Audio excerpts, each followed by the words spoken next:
And we're back with the episode 4, is that right, of the Vacuous Perspective. That's it. Nate, how's things? Yeah, not too bad. Feeling a bit somber, a bit macabre.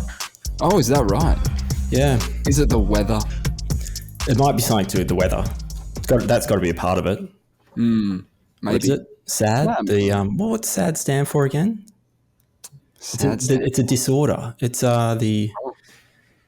it's something to do with the weather. When the weather's poor, it's actually, you actually are sad, but it's an acronym for an actual disorder that I don't know of, that I can Google right now. And so it's a disorder to do with the weather?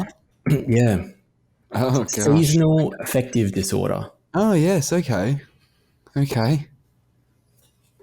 And Doesn't happen much in Perth. No, we get about 10 bad days a year, I reckon. Yeah. This and yesterday was one of them. No, but the reason being is I got my organ donor register card in the mail. You did you? Yeah. Oh, they get there quick, don't they? They go there quicker than my bank card. Yeah, they're not fucking around. My goodness. You've got it. You got the card. Which organs do you want? It's a pretty... Oh, this is the thing. Right? They didn't ask me what organs I was prepared to give. Oh. This is so it says, we have recorded your decision to donate the following organs and or tissues for transplantation. Oh my God. Which ones? Lungs. Wow. Kidneys. Yep. Kidneys are on the... Yeah. Eye tissue. Eye tissue? Yeah. My there'll be nothing left of you. There'll be nothing left of you. What else? Heart. That's a standard one. No, we can't be having that. Even the Egyptians, you were telling me, leave the heart in the body. Yeah. That's what I'm saying. Get it amended, because tell them that you need to have your heart weighed. I need the heart. You know what? Maybe I will exclude the heart. Say you need the heart to weigh it against a feather in the Egyptian afterlife. Okay. You know what? I'm gonna get that changed. I'm highlighting it. Not because of the Egyptian afterlife thing, right? Oh, not really. But look, I'm probably not going to do anything about it, to be honest. I'm pretty happy for him to go to someone. But you know, if I was going to pick one, I'd pick the heart. Bone tissue. They tell you can save one. You're allowed to keep one, or you have to keep one. Well, it says you keep the heart. If I was going to keep one, probably the heart. Well, come on, but you're an altruistic man. Wouldn't you keep the thing that's less you wouldn't keep the most important bit? That should, be given up, right? People need that. I want to evaluate. Keep your eye tissue, bro. No one needs your fucking eye tissue. All right, keep your eye tissue. Give up the rest. Bone tissue. Okay, bone tissue's on the list as well. Heart valves. Oh, you got your valves chucked in there with the heart. It's a separate item. Yeah, because someone just might want the valves. Yeah, maybe I'll exclude the heart, but they can have the valves. Yeah, keep the valves. Yeah. Because maybe I need to shave off some of that weight when I'm weighing it against the feather, because the feather sounds quite light, right? Good point. Yeah, you'd want to shed a bit. Maybe give him half the heart. the left ventricle. Yes, now we're talking. Skin tissue, they can have that. They can make a rug out of me. Skin. Yep, whatever. Get it done. Liver. Yep. Pancreas. These are all organs, by the way, people. If you're playing at home, what he's named all so far have been organs. What do you think's next? So we've got the liver, bladder. Bladder's not on there. There's actually nothing. It just trails off. There's no full stop. What do you mean? There's no full stop. There's no full stop. And no, it's just blank. It doesn't even say and pancreas. It just says comma pancreas blank. What I'm worried about. What's the blank? What's the blank? Because in their records, it might be something else. What am I going to do? Who's going to have this document to confirm what I have and have not indicated I'll give? Wowzers. Well, I'm recording it now, so you can use this as evidence. Yeah, and it's there'll be metadata. Bladder, I want my bladder, because they have not specified bladder, so I'm keeping that. Yeah. You deserve it. You deserve it. Why do they not want the bladder? Is it just because it's it's a piss organ, right? No one gives a shit about that. No one wants that. No one wants your piss organs, mate. You know, give us your eye tissue. Give us your heart. Give us the valves. Take the lot. What about that one that people gets inflamed and everything, and they get your appendix? Why isn't your appendix on there? What happens if someone needs an appendix? Well, no. Well, they don't, do they? That's the whole point, right? I was being a little bit facetious there. Of course. But no. Let's get them back in there. You know, if someone loses it and they want it back, give it back to him. Have Nate's. He's offering it up. Just leave the bladder alone. Leave the bladder alone. It says share your decision with your family and friends. Why is that? Oh, so they. I think they want me to convince. Yeah. I think they want me to cult. The organ cult. Yeah. Yeah, in family. Yeah, well, it's quite a nice card actually. So I don't know what am I supposed to put in my wallet. The card nice. They better make the card. What do I do with this? They only want your organs. What have you been to the city and you see what I presume are Chinese people sort of getting you to sign petitions to stop organ harvesting in China? Have you ever seen that? No, I haven't seen that, but, you know, it sounds like a worthy cause. I mean, I see it there all the time. Yeah, it seems I don't really talk to anyone that's trying to get me to sign a petition or anything. Generally, I just avoid them. Yeah, you're just doing other things. I've already signed up for an organ donor. It's a little bit hypocritical if I sign this petition to stop organ harvesting. This isn't regular organ harvesting, I imagine. This is like involuntary, whilst alive organ donation. Yeah. Comparing the two, your head disappear into a van and your bladder's gone. Yeah, you wake up in a bathtub and you haven't got any organs left. But they've left your bladder alone, but they took the fucking heart, valves, eye fucking tissue. They took the lot. But you know the story that I didn't actually sign up. I was just trying to check if I was on the register or not. Next thing I know, correct. Thank you for signing up. And then I didn't even get to specify the items. Yeah, so they're the items I've given away. It's a fucking fire sale here. Where would you have specified the items in that form that you did to check your organ registry? Where do I specify that I'm even opting in?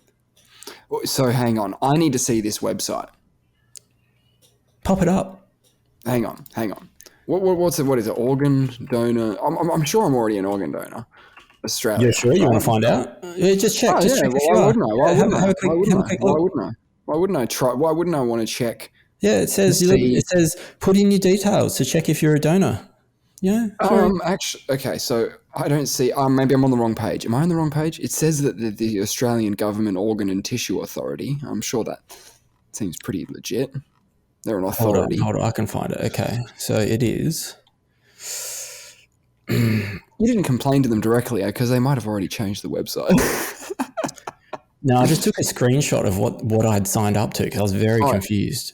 Yeah, so it's Healthy WA. Think you're already registered? You can check by filling in the form below.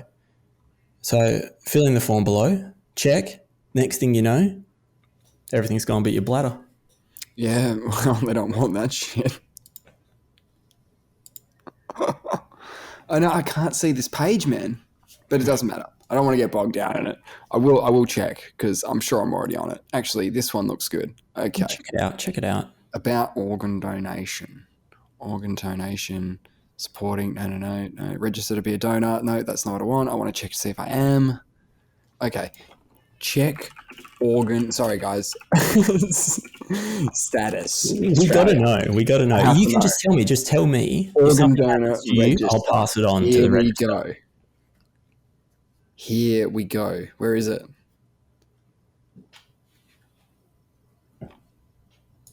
How to change your choices. I found this before I found anything else. Is there a check your registered heading? Check organ donor. What about my testes? No one wants my dick. Is that an organ? Sexual organs. Yeah, I guess so. Yeah, it has the word organ in it, right? Doesn't it? Yeah. Our organs, right? I mean, is there another place you can go to register donating your arms or something? Or like your entire arm or maybe your whole head? You know, they don't want the brain, right? They don't even want your brain, dude. I think it's too complex to connect your brain to someone else is a bit of a Frankenstein sort of situation.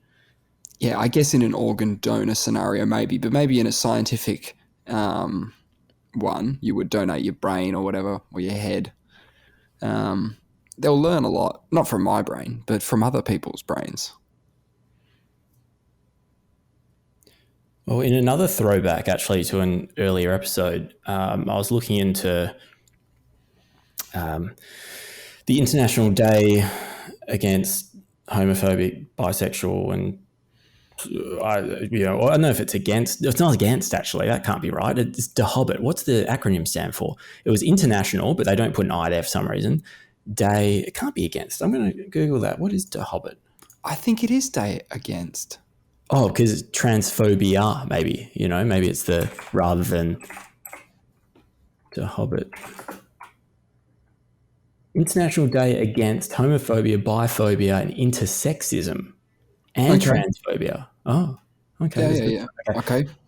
Well, so that's the 17th of May. I think we were discussing, was it last week or week before, how it is to commemorate the World Health Organization removing homosexuality from the classification of diseases and mental illness-related problems. Yes. Yeah. But what I found out is they removed homosexuality, but they left transgender people. Yeah. So they left that on the mental illness list. Yeah, they left that on there. But it would have only been it would have only been a few years or whatever since it would have been like, it's not recent. Oh, it was recent. It was this one, 2019. Disgusting. 28 May 2019. So I how they had a discussion and they're like, we need to get like homosexuals off this thing, right? That is not a disease, but those fucking transgender people. Yeah, of course. It's completely unbelievable that it was 2019. That's just. But it also makes me realize. Remember how Chappelle got tackled by a trans man on stage recently, and he's getting heaps of heat for his comments. Have you seen? What are you talking? What are you do you know? I thought you would have come across. I thought Chappelle fan. So did you watch? I think it's called The Closer. It was last year. It was one of his specials, and it got a lot of blowback from the trans community. Sorry, you're talking about Dave Chappelle. Dave Chappelle. Yeah. What did I say? Yeah. Well, you just said Chappelle, and I didn't know. Chappelle Corby. Yeah, I was like, hang on. A transgender man tackled Chappelle Corby. Everyone needs to fact check everything, guys. Fact check everything. It made me realise. So he got heaps of blowback last year, which I think was completely ridiculous. As soon as I heard this, I was like, I have to watch the show. And if anything, it's very pro. It was very. I thought it was very pro transgender. He was talking about a friend he had that he got along with great that sadly committed suicide, and it was a really poignant, beautiful story that was also funny. Not at her, just it's just context. That's comedy. Like you're not up there doing stand-up comedy, doing a sad story. It's actually going to have it's a joke, right? It's a story. It's a story, yeah.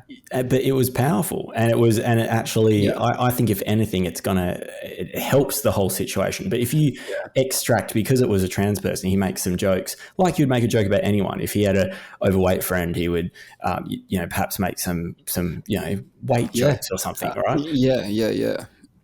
And he almost got cancelled over it. In some ways, that was sort of the push. I watched it and I was like, I couldn't believe it. I was like, it's actually ridiculous, because if you actually watch the whole special, you can't just take one line out of context. Like, well, you can take a line out of context, but it's not fair. He's crafted an hour. You know what I mean? Yes. You've listened to one sentence and now it's over. Like, stop the show. And he actually said to the trans community that were up in arms about it, he said, I'm happy to have any discussion about it, but there's a couple of caveats. And although I forget the other caveats, the first one was you have to have watched my whole show. Yeah. So that you get the whole thing instead of just your snippet. And then, because if they're just going to act on that, obviously it's it's going to be. Yeah, fair, right? Fair, because you need the context of his whole of discussion. And 100%, you watch it all and you're like, I mean, in my opinion anyway, other people could interpret it differently, but I don't think it does anything. What does do the transgender community harm is, I think, the way they react to those things. Like the way, I mean, this trans man. So to take this a step further, so Chappelle's on stage, 2 months ago, maybe a month ago, and gets in the wake of the Will Smith pitch invader, if you want to call it that. Well, everyone reckons they can just get up there now. Not that, but there was sort of a discussion, I think, among the comedians community of, hey, like, this isn't going to make not copycats, but people think it's acceptable because it's happening at these big events that are put on by the world's richest people. You know what I mean? You know what I'm saying? Like, seems that way. These people idolize celebrities, so but you would say there would have been an uptick in stage invasions or whatever, but it's also hot in the news, right? So because it was so close to that one, it's the next one that happened. You know what I mean? Yeah. So it was always going to go big, right? And it was Dave Chappelle, which was always going to go big. And yeah. Apparently the guy had a knife and a gun on him. But I don't know if that's true. Fact check everything. I have no idea. We're not going to fact check. I can't be fucked. But look, take that with a grain of salt. You can't go on the stage, guys. You can't go on the stage. People run on the football fields in the AFL, right? They don't show it on TV anymore. They don't show anything. They'll cut to something completely different. If you watch from home, you won't even know there's a pitch invader because they don't want to encourage it. They don't want to encourage it. The people who get caught, face like fines and stuff, which they usually pay with the Facebook video that they made while running across the ground. You know what I mean, or whatever the hell they're doing. They tend to or the public campaign to raise money so that to pay their fine, so that because they were just GoFundMe. Having a laugh, we're just having a laugh. Have a laugh. Yeah. I mean, it does make you look at the pictures from the 80s and stuff where there was, people running onto the field by the hundreds, you know what I mean? And we saw a little bit of that when Buddy kicked his 1,000. That was amazing. That was so good. The whole crowd got onto the pitch. I've never seen anything with that was a big one. That was a big one. Yeah, that was huge. And now we've got drones and overhead cameras and stuff, so you get the full effect of it. Yeah, but even still, you look back at the 80s ones, people were mad jumping over the fence. And I watched... Any excuse. I watched goal. You're on the field, yeah. Get on the ground, yeah. But when Buddy kicked his... people were already over the fence. They were anticipating. If you missed the goal, how awkward it would have been. It didn't matter. They were already running on the field. 30 metres on. It would have been the most celebrated behind in AFL history. Yeah, I didn't think he was going to kick it. I was like, the pressure. The pressure's too much. But people had 1 foot on the fence. Some people were being slightly within the rules. I've got 1 foot on the fence, mate. I'm still not on the ground yet. How scared security? You've got they're not scared. I mean, not scared, but the avalanche of people. You're not. It's not like they're trained for this, mate. Right? So what they're for it. Yeah, listen. What they're doing, right, is they spoke to the people who are there lined up on the side of the ground. They spoke to them. They said, "Guys, you're not running onto the pitch until he kicks this goal, right?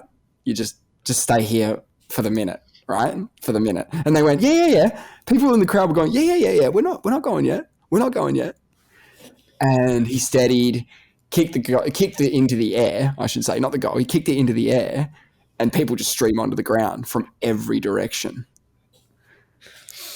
Oh my God! And the security can't stop them. They're not there to they're not there to form a wall, right? No. Well, they should have done something actually, because he got stuck out there. 10,000 people. No, but they used to create a bit of a ring, a bit of protection, right? You want some protection from all these maniacs coming in.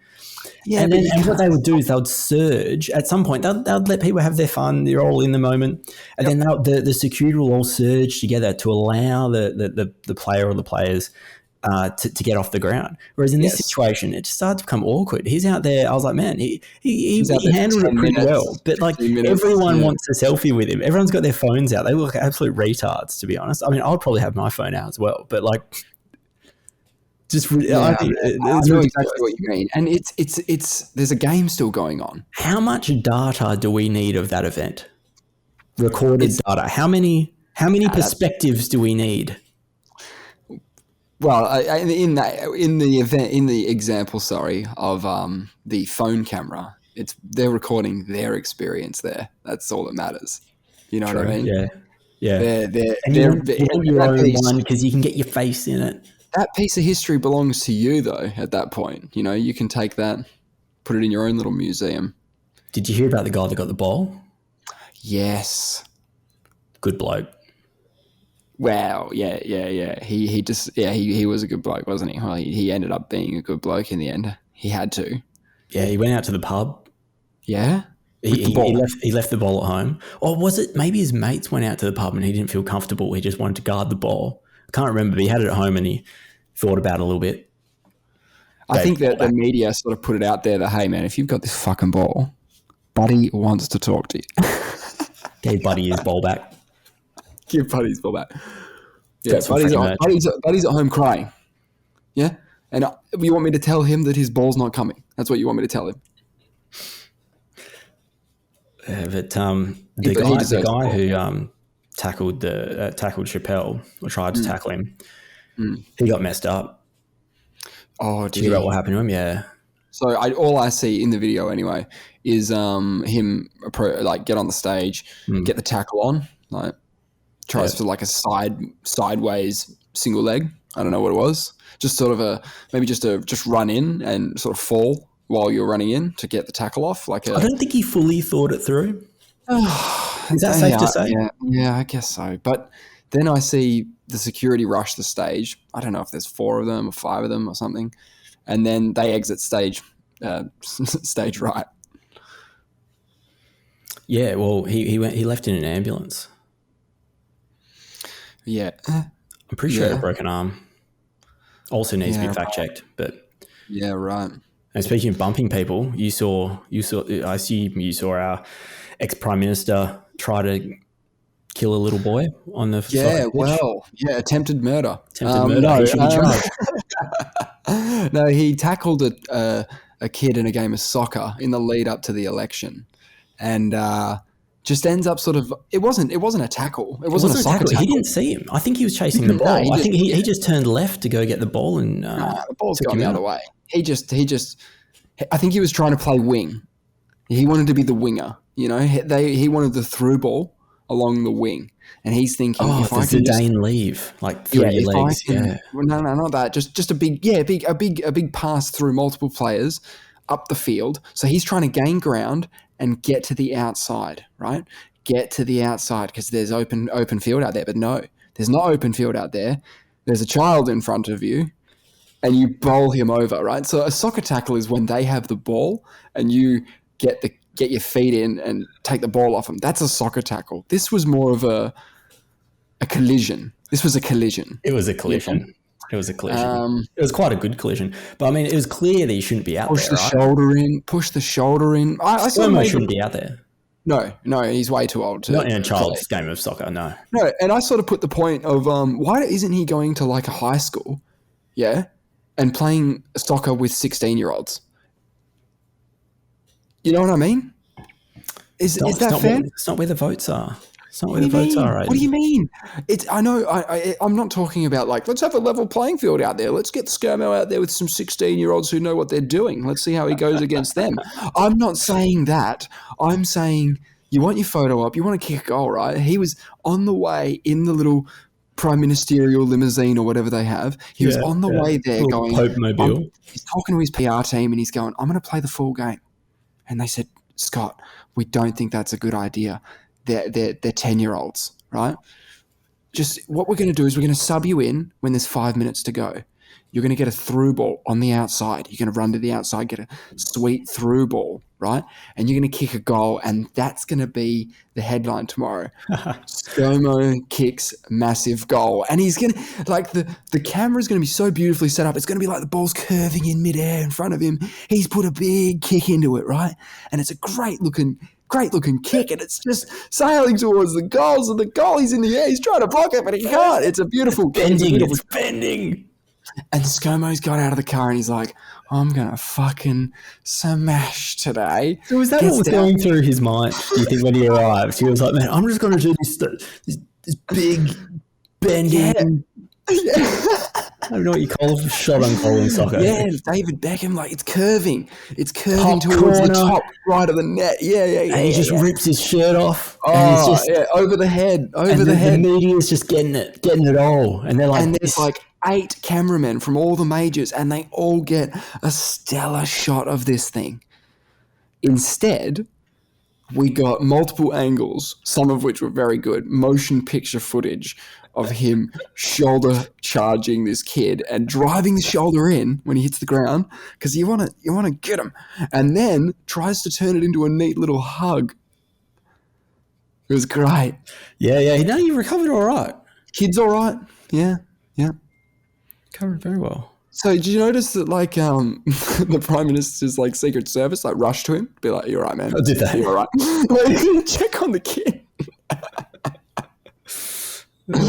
Oh man, but nah, unlucky. It happens to all the prime ministers, right? Every prime minister's got a blunder, right? Something that gets caught on camera like that. John Howard's cricket, ball straight into the deck. Holt disappeared. He wishes that was on camera. That was a bit of a blunder, I guess, in some respects. No, but like Julia Gillard stacked it at like a big foreign meeting, like at a where she stacked it. She just face planted. She was walking on grass and she just fell on her face. So it happens to every prime minister, except probably Bob Hawke. He just drank lots of beer, Nailed it. Yeah. His PR team was like, "What's the most Australian thing?"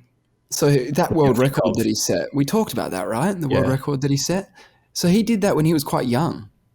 I think so. It was before he was at PM. Yeah, he was at Oxford, like studying. And he was studying at Oxford, and that's when he did the yard, which if you haven't seen a yard glass, look it up, man. Yeah, massive, right? How many pints is that? I don't know. Is it a litre? Is it just a litre? I don't know. Hang on. Didn't they say he's got the world record for 2.5 pints? Maybe that's a yard glass. Well, he's setting multiple beer drinking world records. It's possible. How much is a yard glass? 1.4 litres. Yeah, that's 2.5 pints. So it must have been a yard glass that he necked. Yeah, that was it. In 11.2 seconds or something. Yeah. That doesn't even seem that fast. It doesn't. I thought that he had 2.5 pints lined up, but that makes no sense because why would you have like just a half pint? Yeah, 2.5 pints. It just makes no sense. You got this little like midi on the side that you just bash at the end. You just smash it back in like one gulp. I don't want to. I didn't plan on talking about this, but I remember watching this documentary about it was like alcoholism in the United Kingdom, and it was real intense only because of the way that they drank the beer. Oh. So it was. What do you mean? It was what they. Well, okay. So I'll try and explain it. They would maneuver their mouth around it in a certain way, like they're lighting a cigarette, like around like the beer, just like looking around the rim. No, it's sort of like I think it's more of it's a wedge thing. You're wedging it in between your left lip, and then you put it in the right lip spot. Okay. And then it's in there, and then they just neck the thing. It's a pint. They'll just neck it instantly. And it's this weird shape that your mouth goes, like the lead singer from Incubus, Oh, yeah. Weird shape I'm with you. I mean, Incubus is so good. I haven't listened to them in, I don't know, at least 5 years. Yeah. At least. Like, I think that's being generous. Maybe I heard one of the songs that gets put on the radio, but like, they just died. They were the best. Like, they had this moment. They shone so brightly. Yeah, well, there's some great fucking songs there, man. Man, did you, speaking of shining brightly, there was, we love meteors here. We love meteor here at the Vacuous. We don't love meteors. We love certain ones. We like the one that killed the dinosaurs, thus giving us the chance to live. We like that one. We like the ones that aren't going to kill us. We like the ones we could maybe potentially mine. Well, this one's not going to kill us. This one's not going to kill us. Good. No, it's a good one. So my girlfriend's personal trainer reckons the other day, he lives in Coburn, and he heard a massive, like a massive thunderclap, like lightning had hit his house. Yeah. And I don't know if there was a flash involved. I haven't heard the story from him. I've heard it secondhand, and my girlfriend only heard the very end of the story. And it's because we were talking about meteors the other day, actually. So she was like, hey, speaking of a personal trainer, he had he thinks it was a meteor. So I Google, I'm like, meteor Perth news, going like, did the meteor happen? Anyway, there's a meteor shower that apparently been lighting up Perth skies in early May. And it says it's going to be around for like 7 days or so. So it's probably, I don't know if it's related to that or not, but it's pretty late. Like we're 3 weeks on from that now, pretty much. Yeah. My mum loves space and the moon and anything to do with space. And like, oh, brilliant. Well, I got something for her. Have you heard, so I was interested in meteors now. It's like, what are some of the meteors that we've had in recent times that are notable? in Perth? Around the world. Okay. Around the world, notable meteors that have been recorded. There's one in 2013 in Chelyabinsk. I don't know if I'm pronouncing that right, in Russia, that I'd heard of before, and you may have seen videos of it. But of course, when it happened, I remember. You need, because there's heaps of dash cam footage, and obviously everyone else. So they can find it, of CCTV, because it's mandatory to have dash cams in Russia for insurance purposes. Footage of this event. It's heaps amazing. of footage. And they reckon that this is a once in a 60-year type event. Mm-hmm. And it was about a 20-meter asteroid that was traveling, as they do, around 19 kilometers a second when it entered the atmosphere. Oh, boy. Okay, 19 kilometers per second when it entered the atmosphere. So our atmosphere is going to do something to slow it down. It's going to have... Yeah. Oh, yeah. Okay, and how much are we talking? 20 meters across. No. How much, once it's entered the atmosphere, it's going to start to slow down? Yeah. So what do you reckon its impact speed is? Well, this one, which often happens, exploded above the ground. So bits of meteor came down, and the biggest bit apparently being about 600 kilograms. And there's actually a video of that landing in an ice lake at the back of someone's house. But it looks like fuck all. You can't even see it. Like they weren't even sure if it was it or not. And they went back and dug it up and pulled it out, and they confirmed it was meteoric origin. Okay, so that meteor, 20 meters, right? Yep. Doesn't hit Russia. Chelyabinsk. That's how I'm going to say it anyway. Chelyabinsk. Yeah. Let's say it hits the moon. Well, let's focus on Chelyabinsk for a second, and then we'll go to the moon. Then we'll start with real life. Because all I'm saying there is because we're talking a 20-meter thing that didn't get to be a 20-meter thing when it hit the deck. No, there's this inbuilt safety system on our planet provided by the atmosphere, which is literally slowing down and breaking up meteors for us, so that they don't. So that how big would one have to be to fucking do some damage? Because that's a good question. I was wondering about this. But when you say to do some damage, right? So this one exploded, which is apparently quite common. So it exploded 30 kilometers above the ground. Yeah. But you got to check out some of the shockwave videos, man. So 3 minutes after it went off, smashing windows. Yeah, man, it blows out. 7,000 buildings were damaged. Yeah. I wouldn't say damage, like that probably just includes broken windows. But I mean, some roofs came in and whatnot. Yep. It's equivalent to a nuclear bomb that was like, it's 33 times as much energy that was released from the atomic bomb at Hiroshima. Wow. But we make better nukes now than we used to. But we make bombs way better. But I mean, 33 times is, not fucking around. Yeah, but again, it's not really... It's full whack. Yeah, it's not full whack, but it's still impressive, right? So it's huge. It was 13,000 tons. I'm just trying to get some perspective, just generate a bit of... Because, I'm wondering what kind of meteors would do damage, right? Like, Whoa. 13... Did you say 13,000 tons? Yeah, man, meteors are heavy as shit. For a 200 meter long... 20 meters. 20 meter long? Man, 20 meter long, and it's iron. 16... Apparently, 1,000 tons? 13,000. And okay, so it's estimated iron. initial mass. A lot of iron. Have you ever? I understand. Right? I was somewhere. I swear I've felt a meteor, or maybe just someone's told me about it. Where I'm pretty sure it was at a museum where you can actually pick up. Yeah. A tiny little meteor is quite heavy. Interesting.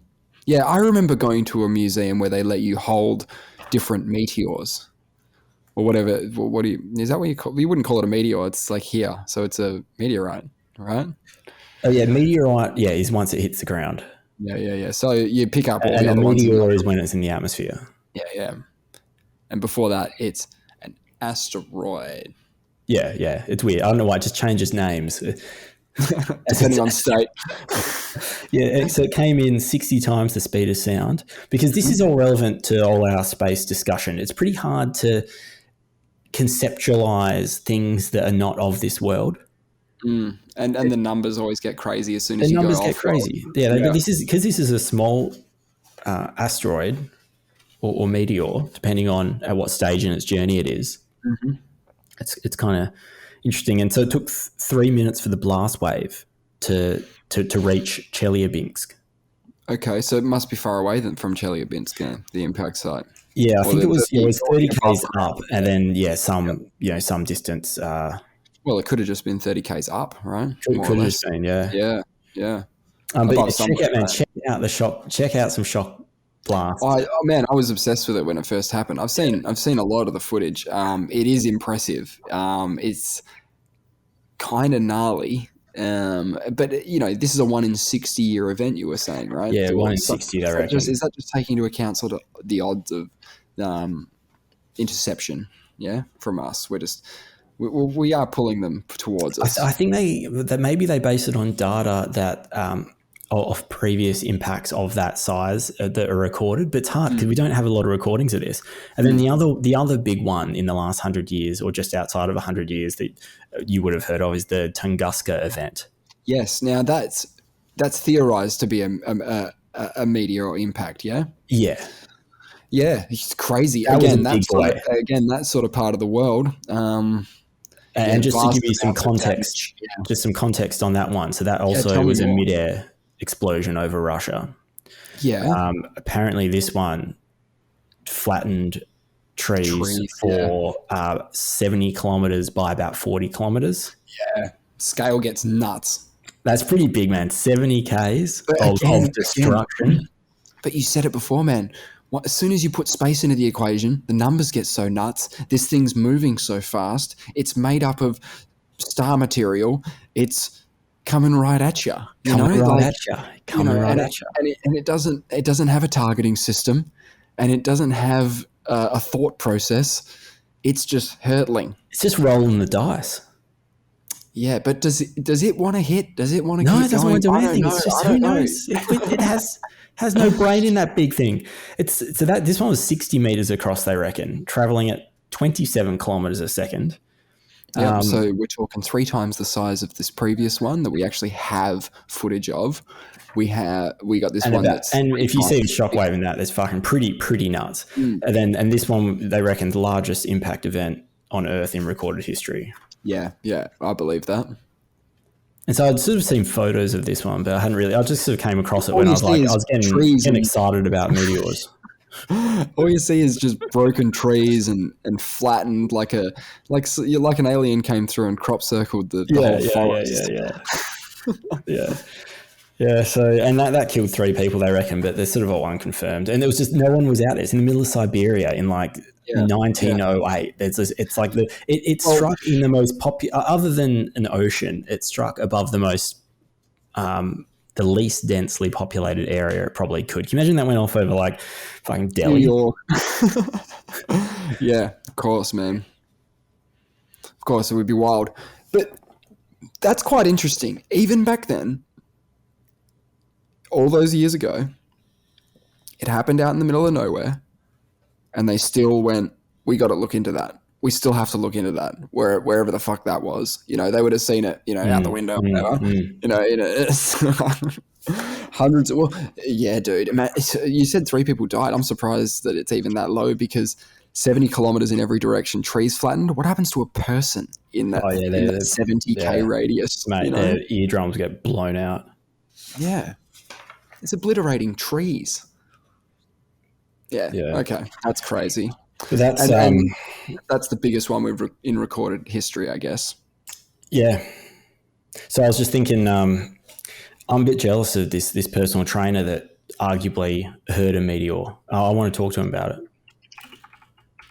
Yeah. So he found it. No, he said it was just like an insanely. It sounded like like a truck colliding. He thought his house had been struck by lightning. But then Googled it and there was nothing. So I don't know. I just want to talk to him about it. He said apparently that girlfriend came in at the end of the story, but that's what he thought it was. And I was meanwhile I'd just been looking up.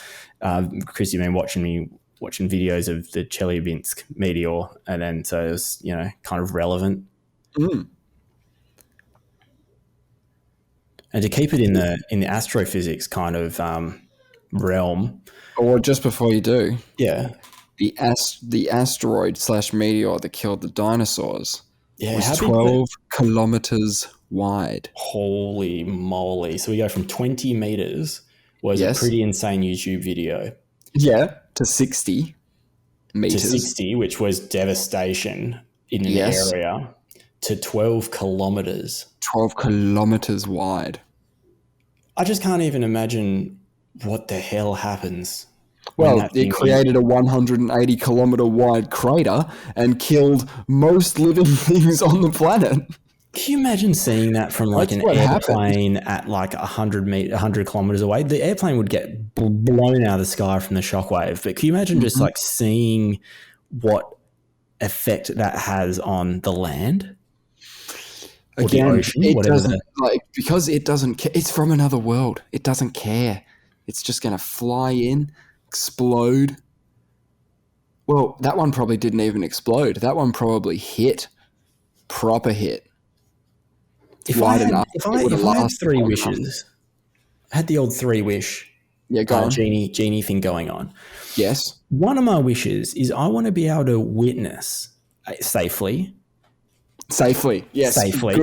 Good one. Any astrophysical event that I want. So because I don't know when they are, I think they have to kind of give me a list, like a Wikipedia, like interstellar events of the last billion years. So the genie's got to first go and get an astrophysics degree and know all that shit, and then help you out with the dates and time. He's a genie. He can do that, and then he can go, oh yeah, in at this period of time in this location, I can show you 2 black holes colliding. Right, and you can do that safely. Yeah, because it's a genie. Well, I like that you've set up in the wish that you get to use this multiple times. That's always a good one. You know what I mean? Yeah, you got to set the yeah. Because you're not even you don't even want to pick one. You want to do them all. You're not interested in seeing one, are you? You want to see the lot. A time travel bubble. A bubble that I can program into set coordinates, and locations, times. Can have some snacks in there, some grain waves. Yeah, boy. Yeah, and only so, work if the bubble's invisible and otherwise not present in the universe.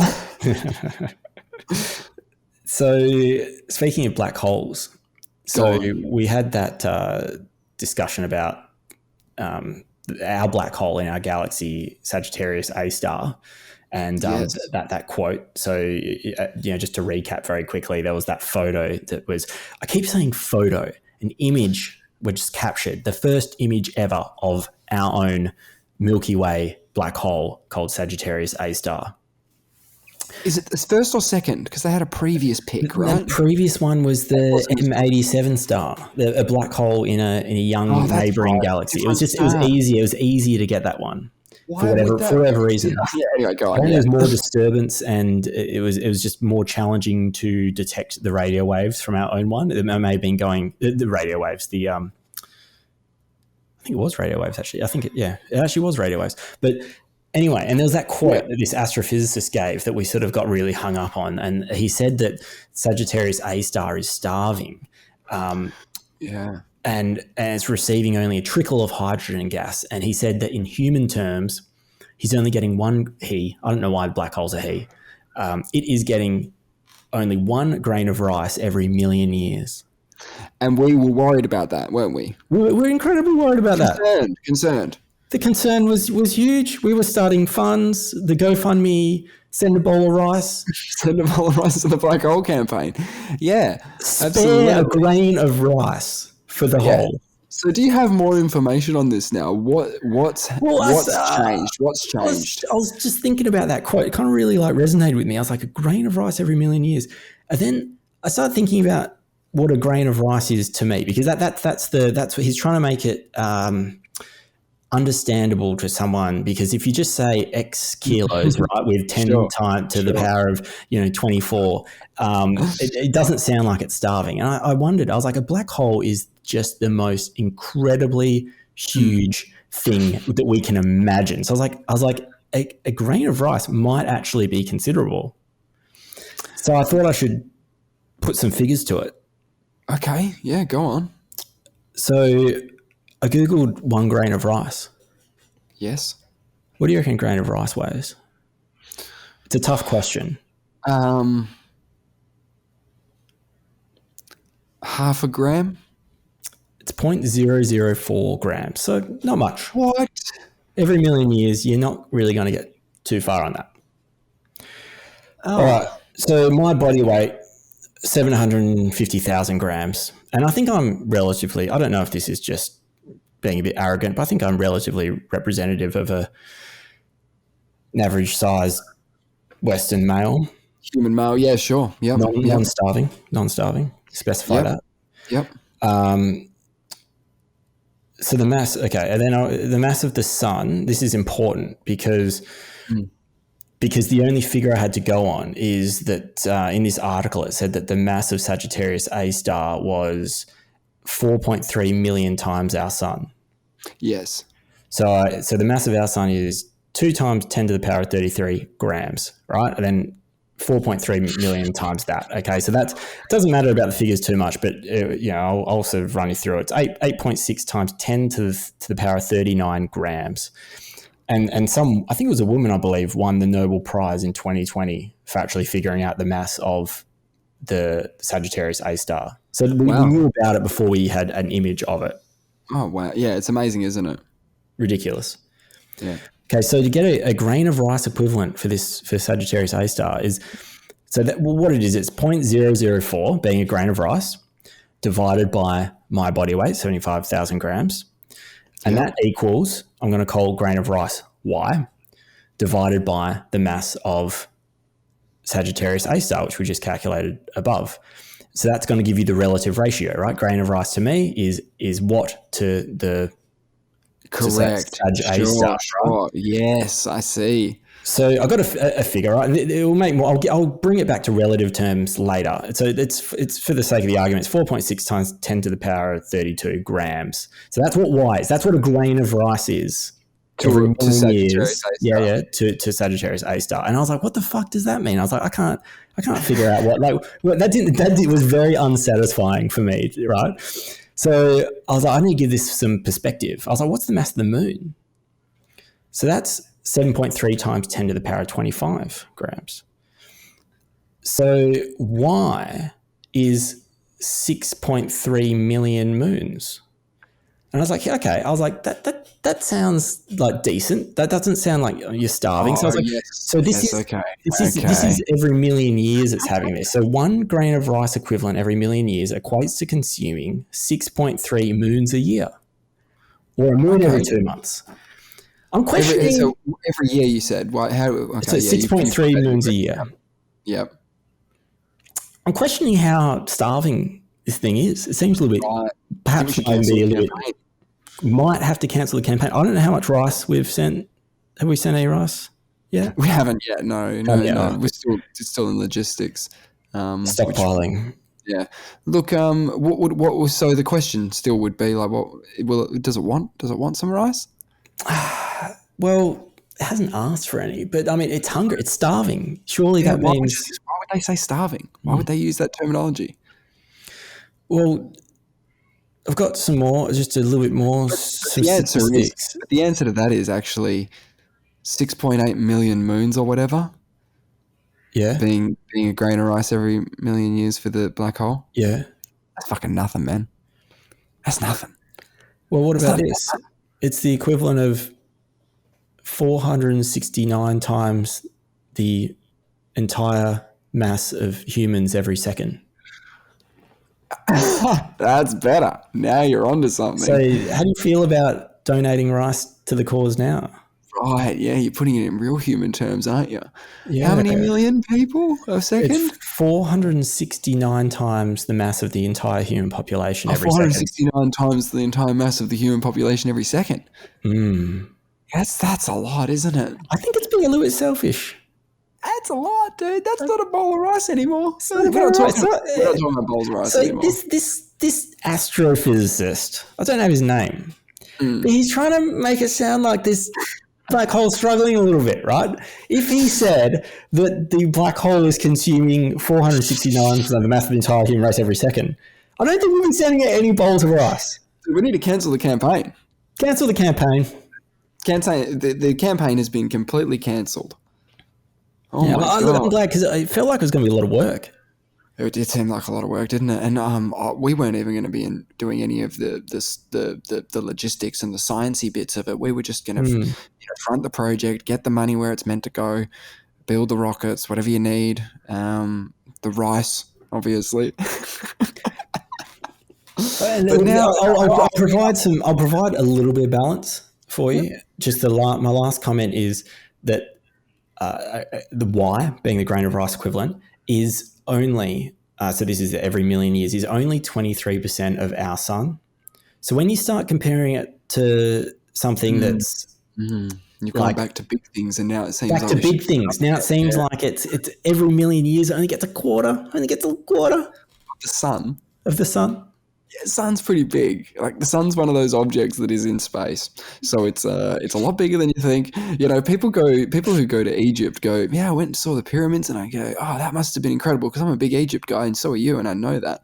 But they always go, it's so much bigger than you think. They're so much bigger than you think. Say that.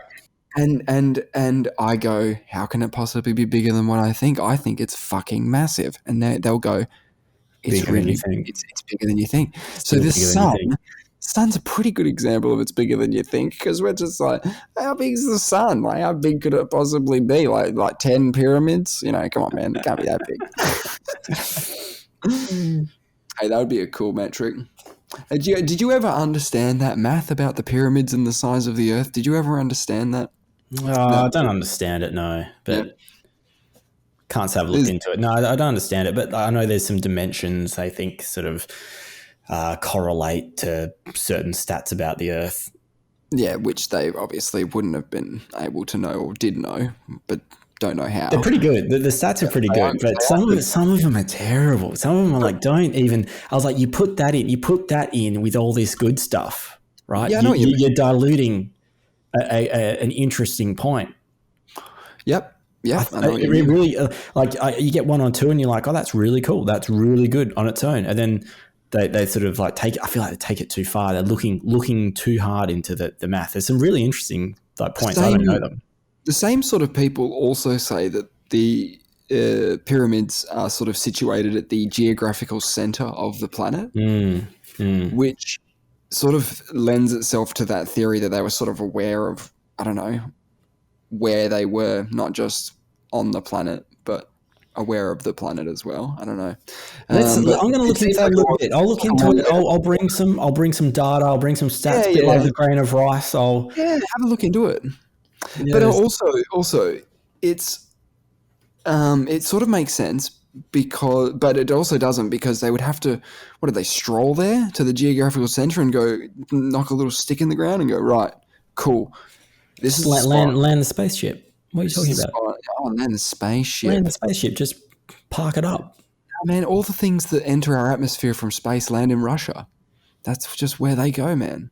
That's where they go, except for the dinosaur, the meteor that killed the dinosaurs. That was more of a Cancun sort of situation, more a bit of a party asteroid. Yeah, so that one's there. We've got one in Canada, theoretically. Well, we've got a theoretical one in Canada. Yeah. I don't know how many there was meant to be. That's not theoretical. Oh, look, I mean, no, I don't think it's theoretical, actually. I don't know. How many are there? How many big ones have there been? Like, how many times? Big ones? Yeah, like the dinosaurs. Before the dinosaurs, did anything else get wiped out? I don't know if we go back That's what, 65 million years. I don't know if we have any data back that far. Oh, that is a long. Again, the numbers are getting kind of How crazy. funny is it, right? So you think it's crazy. So 65 million years, we're talking about having no data, and the world's 4 billion years old. Or is that the sun? Yeah. I think it's about the same. I think the Earth and the sun are the sun obviously came first, but I think 4.5 billion is usually right. about right, and it's easy to that's remember. 4,000. So we're talking about 4,000 million years of Earth, right? 4,000 million, and we're talking about the last 65.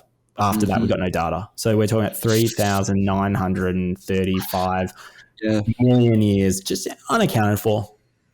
Yeah, but like unaccounted for, who cares about accounting for it? It's going to happen whether you want it to happen, recording it or not. But I'm not going to know about it unless I get in my bubble, get my my genie bubble. Yeah, the genie bubble. You got any other wishes, or is that it? Once you're done, would you be too busy just experiencing the cosmos to even like the genie's like, man, can you wish for some shit? Because I gotta bounce. I got black holes on my mind. Yeah, he's like, fuck. Can I take the bubble into the black hole? Do you think that the genie can survive the black hole, the singularity? I don't know. That might be another wish. That might need another wish because I got the one where I can go to all events. You will survive, but I don't know about the genie. You'll be okay because you stipulated in your wish that you will do it safely. Oh, look, I better, true. I better make sure I use that as my third wish because if I kill the genie, I don't. You need to get another one. Yeah, I'll be missing out, and don't know that I don't know what kind of claim I'd have against this genie that promised me these wishes. It's a tough legal action to bring against a genie. Yeah, if I miss out on a wish, how do you value a wish? What kind of compensation am I supposed to get for? You wouldn't go down that road against a genie, man. You just wouldn't. You just imagine the genie's lawyer. If the genie's good. No, but like, that's why you know how people go and they wish for like more wishes. That's a classic sort of wish. But that's a classic like rule that you can't. That's a standard no go. Right? You've seen Aladdin. Come on, man. Is there any rules against wishing for like another magic lamp or another genie in particular? A fresh genie. So you're making one wish. Most powerful genie. Oh no! What a nice sentiment that Aladdin used his final wish to set the genie free. I mean, he didn't have to do that. He could have got some new shoes or something. That's beautiful, isn't it? That's a beautiful story. It is nice. It's just, it's not. He could have been a bit nicer. I mean, the genie was a slave for like millions of years or whatever, but he was a poor guy for just his sort of early life. You know what I mean? Surely he could have given a couple of wishes to the genie instead. I've got a little exercise. I'm going to pretend that you said you wish for heaps of money because I would never wish for heaps of money. It's a bad wish. You're right. But people go, well, if I had $1 million, or if I had $20 million, it's usually would you just like pay off your house and just no. It's the lottery numbers. It's the 23 millions. It's the 91 millions. It's the 110 million. I'm not interested in any of that. You want Twitter kind of money? No, I want to know what you would do. Yeah, and listen to this number. Oh, I'm listening. What number? With 100. 100. 1,000. Oh, I can't wait for all this money. Billion. Yeah, 100,000 billion. Dollars. 100,000 billion. 100,000. See, 100 trillion is what you. I've given you way too much money. 100 trillion. On purpose. What's the richest person? What's like. Your Bezos money is like what? He had like 180 billion. 180 billion. You're way richer than them. Okay, way richer. Yeah. 10 times, 20 times, 50 times, 100 times. I'd embarrass myself with all that money. Okay, because okay, so net worth. Elon's 268 billion. Okay, so yeah, I'm 100,000 billion. All right, I've got them covered, don't I? It's not about that. You know what I do? Yes, this is what I want to know. Go to the casino. No, wrong answer. Oh no. Man, I'd buy North Korea. I'd put in an offer. Put in an offer for North Korea. That's one thing you could do with that money. That's one thing. Speaking of genies, I've got North Korea on my mind. Did you get that? I sent you a photo of Kim Jong-un doing his best. Geez, I don't know. It's like a best Tom Cruise kind of moment. It's like a Top Gun. It's like he's doing something for the movie. He's got this big missile in the background. Did you send this to me recently? Yeah, I just sent it. Maybe it hasn't come through. Oh, okay. Yeah, right. What's he doing? He's walking. He's wearing a leather jacket, right? He's walking in front of one of his ballistic missiles that's on one of the trucks. Mm-hmm. Looks like it's about, I can't see the end of it, maybe 50 meters long, maybe 6 meters wide.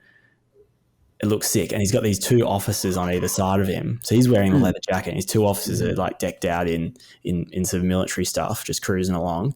And he just looks badass. Yeah, right. But and this is probably that like could be me. ballistic missiles. If I buy North Korea, then I get to do the photo. Well, yeah, you get to do the photo. You get to wear the jacket, but you could, if you just want to wear a jacket and take some cool photos, you don't have to buy North Korea first with the ballistic missile. I guess with the ballistic missile, you're kind of going to need to buy. Yeah, I guess so. I think I need the support of the population as well. It has to be a clean handover. Yeah. Well, no, look. You failed the test, all right, because you can't spend that money. You can't spend it. I can't spend that money. No, can't spend. So what do you do with it then? I'll probably sink it into space stuff. Work for Elon. Elon. Yeah. You could sink it all into space. You could be. What I would do though, once I'm Kim Jong-un, Clark, is I would, a bit like we were talking about with the genie, how Aladdin released the genie. Wish. Yeah, I released the people.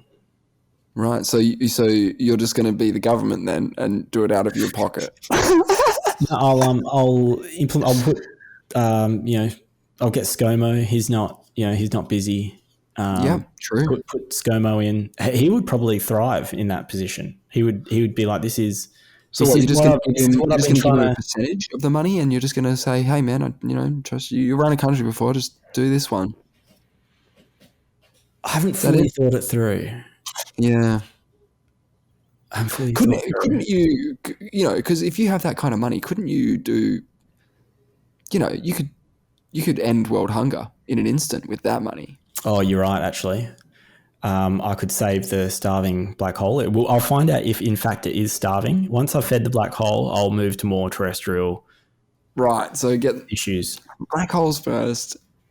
People. It only needs grain of rice. I don't know what the big deal is. Take care of your black holes, and the rest of it takes care of itself, mate. We should do an ad campaign about the starving black hole. Like a did you know kind of video where we sort of like, do we do it on this platform or do we record ourselves? Do we do it on this platform with our characters? Yeah. We just record it, man, for sure. Yeah, let's do a campaign. We can release it as like a separate item. And it can be one of those ones with like slow motion pictures of the black hole. It's sad. Get a sad photo of the black hole. We can just put a sad smiley in the middle of the big orange ring. And the great thing about this advertising campaign is nobody knows anything about this. So it's all new information. They wouldn't have even known that a black hole was starving right in their backyard. It's like new diseases. All the money gets pumped in, right? They're like, it's a new cause. It's monkeypox. It's COVID. Yeah. It worked for Pfizer. They're living the dream now with COVID. I think they were doing all right the whole time, right? Oh, but now they've got COVID money. Now they've got genie money. Genie money. The wildest conspiracy theory that I heard about the Will Smith, Jada Pinkett Smith, Chris Rock scenario was. Yeah. This is the wildest one. So where's the warning sign for fact check this shit? Fact check this shit. What we need a siren that we can set off when we're sort of like probably talking shit, where we're just sort of like a bit of a warning. Yeah. Here's what I heard, right? Yeah. This much I know. Pfizer. Wait. But this much you know. So is this fact This or is wait? fact. Because We're in the you realm okay, of fact. fact. All right, then Turn the sirens off. raise the alarm when Turn the sirens okay, off. so facts. Turn the sirens off. Pfizer sponsored the Oscars. Okay. They were one of 2 sponsors of the Oscars. Now, okay. they are in the news. You know, they got a bit of press. They have the money. They can do this. They're actually a public kind of company now. People are paying more attention to them, so they can sponsor an event now. Sweet genie money, yeah. And then this is the bit. Oh, turn the siren on. Turn the siren on. They have a new alopecia drug coming online. Good. And it was a bit of a hey guys, if you could make an alopecia joke, Chris Rock, or like I don't know, just a fucking G.I. Jane joke or something. If you could just make a G.I. Jane joke, we'll get in the public discourse. Act upset. Give him a whack.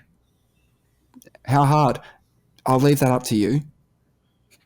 Chris Rock. He stood there and took it like a man, though, didn't he? He took it like a man. He wasn't even concerned. Chris Rock.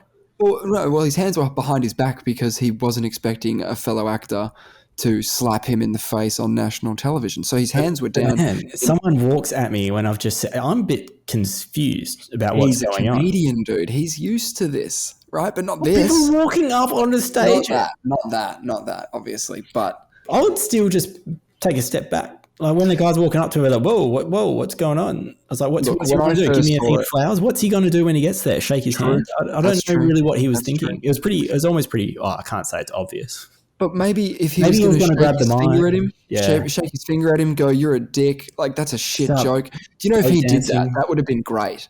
If Will Smith grabbed the mic off him and went, that was a shit joke, man. See you later. Like, that was a crap joke. Because it was a crap joke, but it wasn't because it was a terrible joke. But it wasn't a good joke. It was a bad joke. It was a G.I. Jane joke. It was boring. It was a shit joke. It was a terrible joke. But it wasn't against his wife's alopecia. I didn't find it very offensive. I was trying to put myself in her position, his position. I don't know. That's why it lended itself in my brain to be fake. And when I heard about the woo sirens, the alopecia drug Pfizer sponsoring event connection, I went, wow, it's probably just staged.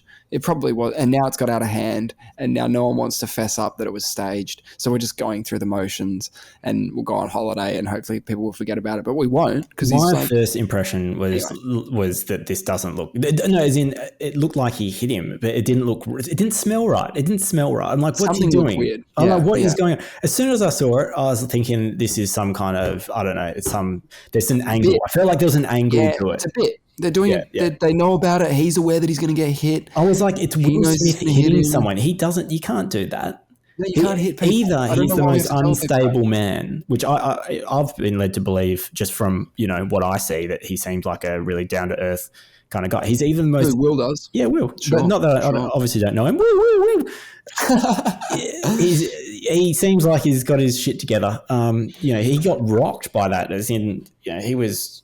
Pun intended. He snapped. Like, that's the only way I could put it down. So when I saw it, I was like, would Will Smith do this, or is this a calculated move? I just felt like it was bizarre. I was just confused. I agree.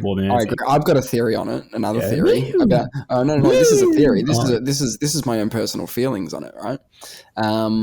The Will Smith and his wife Jada Pinkett Smith had that podcast where she told him about her.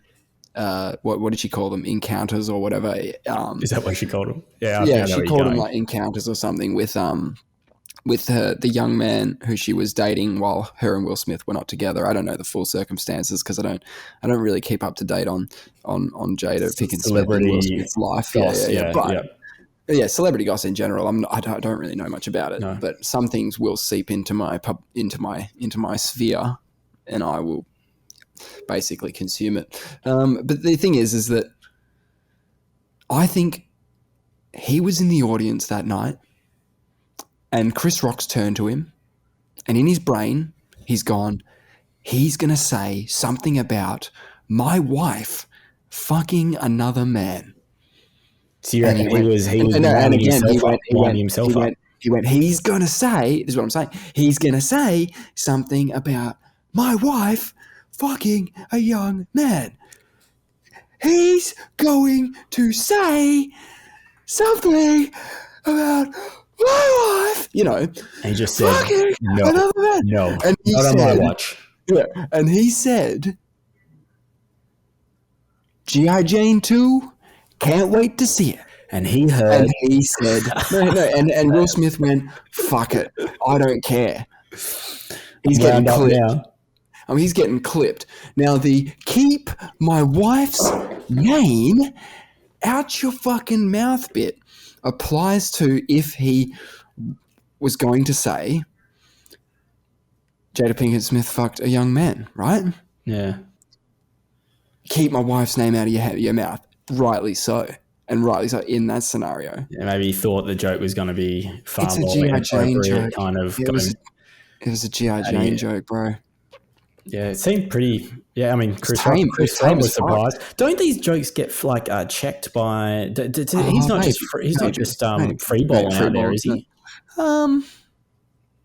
Maybe he does. I think some people would have a bit of a license to go out and hey, I'm just going to go out and say a joke, and then I'm going to introduce the thing, and or it was on a teleprompter in front of him is the other sort of potential possibility. Set up. You got made to read the lines that he knew were going to take him down, possibly. Look, I don't know, but it was fascinating either way, and he kind of.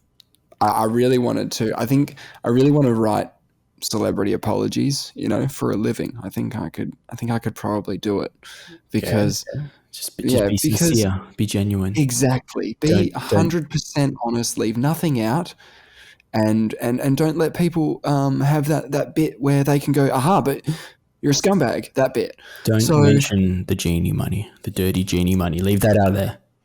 So in Will Smith's case, it's I'm sorry. I shouldn't have hit Chris Rock at the Oscars. That was inappropriate for the Oscars and inappropriate anywhere, right? Inappropriate anywhere. And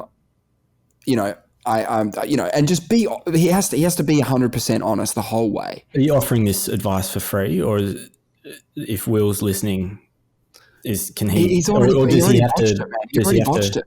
He already botched it. He went to an after party. Maybe you can apologise for the after party as well. Maybe you can give him a holistic apology. Right. That's exactly how you do it. Now, because he's so far down the line, he has to say that he's sorry about what happened. He's sorry about his behaviour before. He's sorry after. Apologise. He didn't apologise on the night. He went out partying. He was angry, but he was an idiot, and he recognizes that now, and I'm sorry about that. I shouldn't have partied. I should have got backtrack. Full backtrack. Full backtrack. Lay yourself on the mercy of the court. And then he might have to say the bit where he goes, it's just, I thought he was going to say something about my wife having sex with another man. Wow, he has to bring it up. So he has to say that. He has to say, I was just upset. The G.I. Jane joke was fine. It was tame as fuck. I'm upset. He has to bring up the very thing he was worried about. Is that what you're saying? That's how he frees himself. Ooh. Well, Will, I think he should at least give you $50 for the advice. If he uses it, if he does it, he should at least throw you 50. If I see it word for word on his Twitter or something, I will hit him up for some dollary dues. But I don't think that'll happen. No, it could happen. No. I'll monitor the email. I'll make sure that we're not getting any DMs from Will Smith. I nearly called him Will I Am. Can you imagine if someone made a joke about Mike Tyson and he just walked up on stage, killed Chris Rock? Now, what I want to see is... Yeah, exactly. That guy would go to jail. Well, Mike Tyson would go to jail in that scenario. It's different circumstance, right? It's an interesting scenario because in America, it's like in Australia, if they were in Australia and Will Smith slapped Chris Rock at the Oscars, he could be arrested for assault, right? Because you're not committing assault against that person, you're committing a crime against the crown. So it doesn't matter if the guy wants to press charges or not. You're going down for the assault part of what happened. Yeah, whether you're sorry about it and he's cool with it or whatever. In America, you have to press charges, right? And you have to go through a process to do that. So if you or me were in the street and I said, "Hey man, you want to throw down?" And you went, yeah, you look like I'll smash you, right? Yeah. That's what, and then I go, yeah, well, take this. And we have this sweet fight, right? Yeah. Yeah. And We we would just have a beat the sweet shit out fight. of each Yeah. other. Highly trained individuals. Huge Yeah. fight. Yeah. It's going into deep It'd be rounds. very technical. It'd be Technical. Yeah, a lot of ground fighting. A lot of it'd be very interesting. Joe Rogan could commentate. Did you Elbows see are throwing. UFC stuff? What about this? Sort of relates. The Kobe Covington and who King hit him.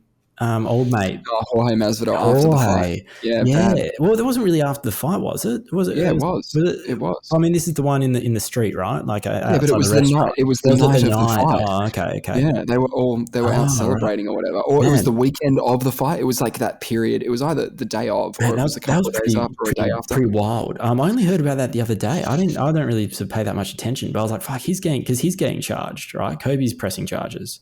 Yeah, because he's under pressure. He's like, he's all something. fucked up. Yeah, and I don't really blame him, to be honest. Like, you don't do it like that. Like, we're professional fighters. Don't street fight me. Firstly, like, he sort of found him at the restaurant. He doesn't even know how Jorge knew he was there. So he just comes out of the bushes pretty much, and then just fucking whacks you. That's bullshit. Yeah, but Jorge would have posted on his Instagram. After that, he would have posted a picture of his knuckles or something going, yeah, I'm totally fine. And this is why it's different, because he doesn't even get that he could be in trouble for that. He didn't even get that. He's I just hit a guy. We've fought before. It's cool. I fight people all the time in the street. What I do. Yeah, exactly. So, and it wouldn't happen here because, we could because, you're going to get charged. Street fight, I guess. But if you get caught, it's a crime. Whereas in this, he's like, he won't press charges because we're both fighters. Like, we're both like, he would never do that. But yeah, I guess the example would have been like if you and me fought and we both decided we were going to fight, and a police officer comes along while we're fighting, and he goes, "Does anyone want to press charges against the other party?" And we both go, "No." Then that's it. That's the end. And that's what happened with the Will Smith, Chris Rock thing. He didn't press charges, which he could have. But the stage was devoid of security. I'm sort of like, I know Will Smith. You're all civilized people. You would think. This is what I mean. This is why it doesn't. This is why it doesn't fit the narrative. I'm like, we're all wearing suits. Are they going to have security now? I don't know. How's that? That Mike Tyson quote. I don't know who he defeated, but what's he say? I was looking at the other day. It's like, my style is impetuous. My defense is impregnable. I'm just ferocious. I want your heart. Something about like eating his children. Epic praise be Allah. And what a little. So do you reckon that was just off the cuff, where it was just like he went from like a literary genius. My style is impetuous. My defense is impregnable. Just ferocious. He's almost rapping, and then it's just, I want your heart. I want to eat his children. Yeah, or something like that. Allah. Yeah, it's pretty intense. And the Simpsons took it off beautifully with Drederick Tatum. Yeah, because Drederick Tatum, in the episode where he fights Homer Simpson, right? Yeah. He says something like, I like the guy, I got nothing against him, but I'm definitely going to make orphans of his children. And the commentator says, you do know they have a wife. And he says, he has a wife. And he goes, yes, but I would imagine she would die of grief. Oh, man.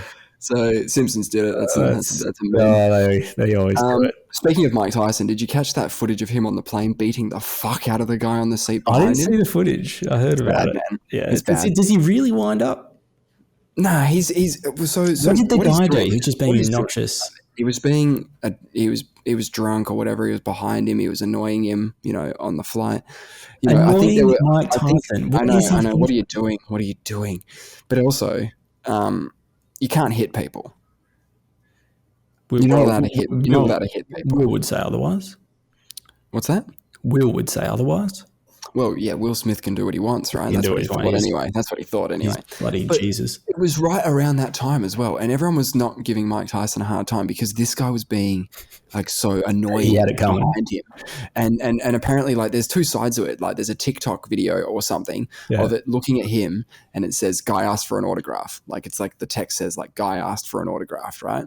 And if you ask for an autograph and you get your head smashed in by your biggest like by someone who you idolize or whatever, that wouldn't be great. Okay, No. so that's obviously not how it went down. He wouldn't have said, "Mike, love you.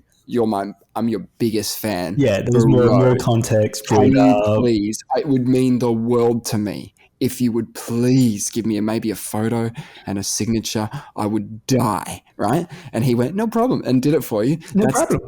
You're not going to get punched in the head for doing that, I'm sure, right? Well, don't quote me on that because if you'd go and do that to Mike Tyson and he punches you repeatedly in the head, I don't want to take that. But he was being obnoxious, and the punches are sort of like if you just put your fists like by your side, like put your elbows like in your body, you know, like put them in your ribs, and push forward just with your body movement. I'm doing it. Just with your shoulder. Get a few of them, right? That's what he was doing. He was punching the guy in the head with those, and that's Mike Tyson punches you in the head. Yeah, that's maybe he triggered him. Maybe he triggered some of the sort of hypnosis that is stuck in. Whoa! So you know the Customato stuff. Yeah. He was all about positive reinforcement, like just to start things off. That positive reinforcement, and he came from a very troubled background. But yeah, he took Tyson to a hypnotist when he was 12 or 13. I don't know how many times, but he got him to properly go under, and he said he was focusing on nothing, and that's kind of what you do in transcendental meditation, TM, that I try and do a bit of. It's sort of the idea is you kind of go really, your mind kind of goes in. I don't know if you're more receptive to ideas or anything, but I've never been hypnotized, but there's some, that seems to be a thing. That doesn't seem to be a fallacy. I would actually like to be hypnotized. I'm terrified of it, but I'd like to be, so I have some understanding and a reference point. I feel like it's bullshit, right? But then you see people get hypnotized and not everyone's putting it on, right? No, and not everyone can be hypnotized though. I think that's pretty reasonable. Oh, I think maybe it's a certain type of person, and also Tyson seems to have maybe is the perfect person, but he got no advice how to shut it off. So like so it was like a kill switch. A kill switch they can engage. Cuss dies. The switch is left on or off. Who knows? He created a machine, a human man machine, amazing, a killing genie, a genie that has the power to he was unbelievable. And he had a very weird life after that. Like you can tell he had some real issues. And Mike he seems to have come through the other side. Unbelievable. I agree 100%. He's so honest about all that stuff, man. You can tell he's being honest about everything. Yeah. And I love listening to Tyson, man. He's a superstar. Superstar. He is the one. He's the one. We've been talking about sort of important people, legends, so heroes, that kind of thing. I've been wanting to discuss with you the one in the Matrix. The one. Oh, Neo. Or well, you know how that is one, right? He is one, and he is the red herring. He's the one that the show is built around. Obviously, unarguably, if you asked anyone who the one is, everyone, like you say, is Neo. But there is the most compelling argument that Mr. Smith is the one. Yeah, and I love that theory. Yeah, I just want to explore a little bit of sort of. All right, let me ask you a question then. Hit me. What do we know about the one? Yes, so I can't remember. This is the starting point. I don't know if it's Morpheus or Trinity. I can't remember who's doing that sort of narrative. When there's kind of, they give a lot of context. They sort of explain to Neo what's going on. You know how they do that for the benefit of the viewers and everything, and obviously to sort of set up the myth. So he's born in the Matrix is the first one. He's able to change the Matrix. We'll go through each one, and he destroys the Matrix. So that's essentially the myth. There's a few other little side things, but that's the criteria. Okay, that's not what the architect says, though. No, the architect says a couple additional things. The architect says that, basically that it's an anomaly of the system working itself out, so it kind of creates this inherently. That's right, and he says that the matrix will be reloaded when the anomaly returns to the source. Exactly. So that's I'll get to that. But with the born in the matrix, right? Neo's not born in the matrix. But there's an argument. So he's born in a pod, as we know. He's got the plugs to prove it. Mm-hmm. Which could still be the Matrix, by the way. No, in the Matrix, pod. No. That's. Well, I guess it's part of it. The Matrix is the computer system. This is just powering the computer system. It's external to it. The Matrix is the code, right? He is a battery powering the code. He's not. He's not powering the code. He's powering the machines. He's powering the machines, should I say? But they power the Matrix. They power the Matrix, but it's not their sole function is to power the Matrix. No, but he's at best ancillary in that he's a battery, like in a way. But he was at the end of the first Matrix. You may recall he is essentially reborn in the Matrix. He sort of dies and is reborn. So is Agent Smith. So arguably they're both in the same thing. But interesting. Smith always says he's been there from the beginning. He talks about it like he's been there the first generation. When he's giving like Neo a lecture, he's going on about in the first generation, and he's talking about as if he was there.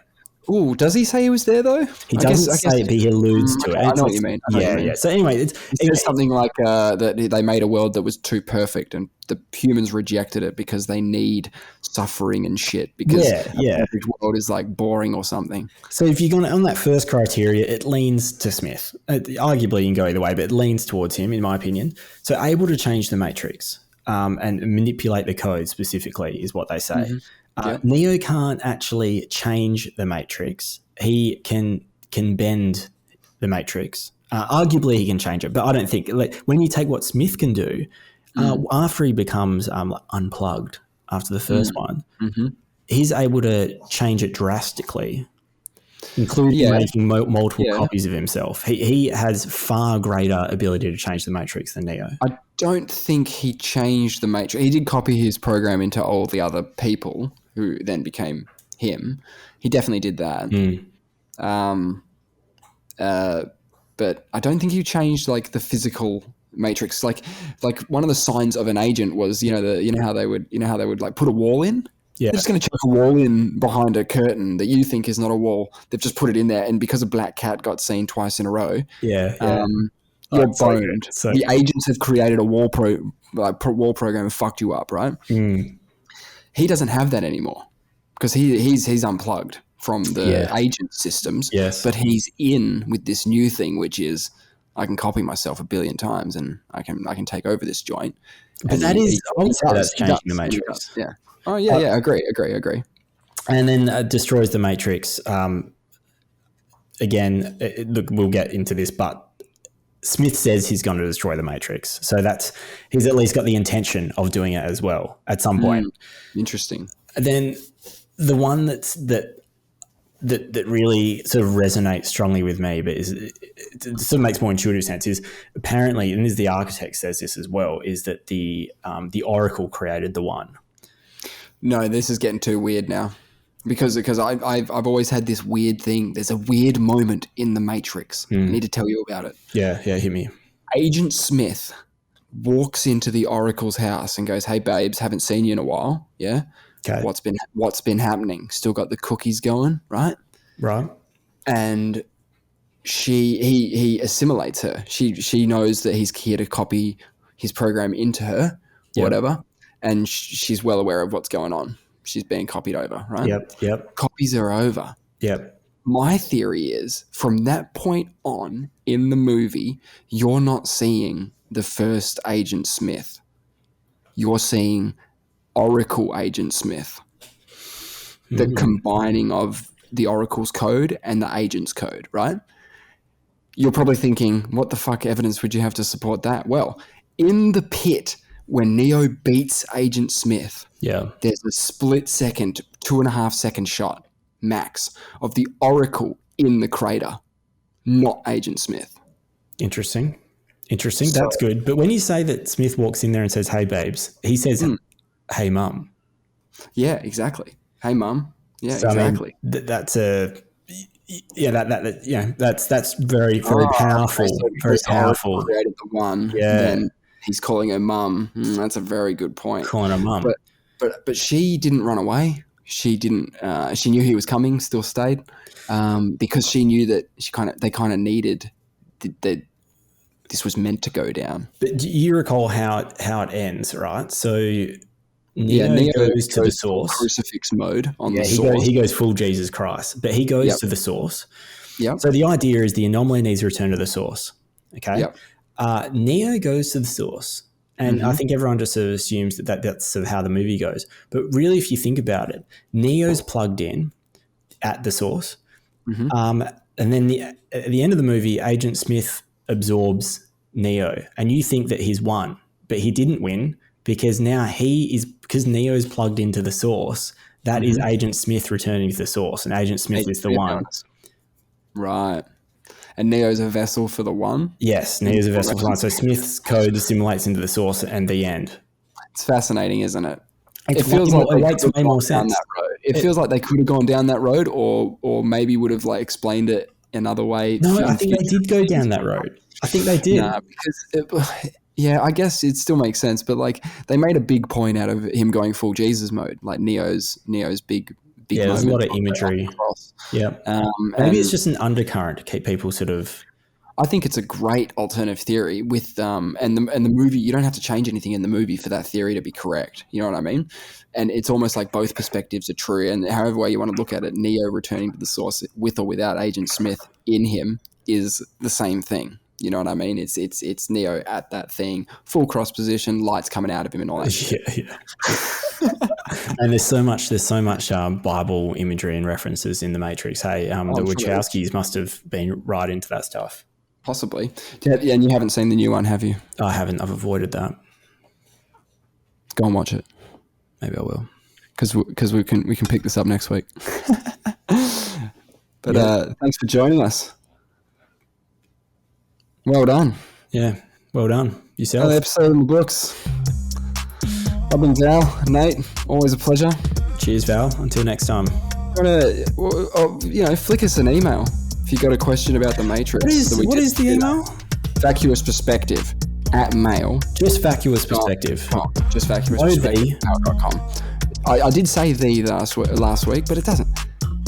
Just send mail at mail. I think we said Outlook last time as well. So it's just vacuousperspective @mail.com. Easy does it. We'll see you next time.